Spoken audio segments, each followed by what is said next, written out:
President Moon Jae-in's greeting to the French capital begins Tuesday local time with the official start of the welcoming ceremony. The president, during his sit-down with his French counterpart, will work on bringing one of the powerful country on board the peace drive on the Korean peninsula. Shin Se-min reports.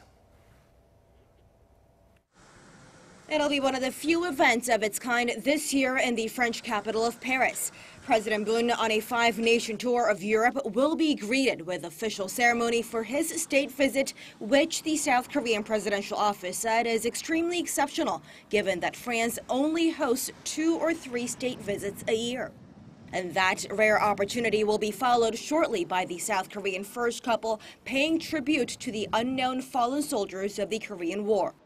Then the sit-down between the two leaders, their second since both of them took office in May last year, their last one held on the sidelines of the G20 summit in Germany. The main thrust of his meeting with the French president, of course, asking for Emmanuel Macron's help in getting the UN Security Council to roll back some of the economic sanctions crippling North Korea.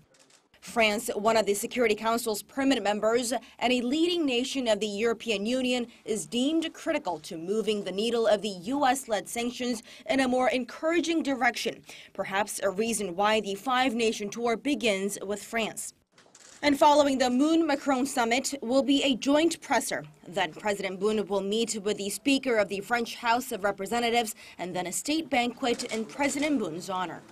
President Moon is hoping that the summit in France will help bring the 5 permanent member nations of the UN Security Council, the US, the UK, France, Russia, and China on board his drive for ultimate peace. And once that's done, the president will head over to Italy, where he'll continue that momentum with the head of the Roman Catholic Church, Pope Francis. Shin Se-min, Arirang News, Paris.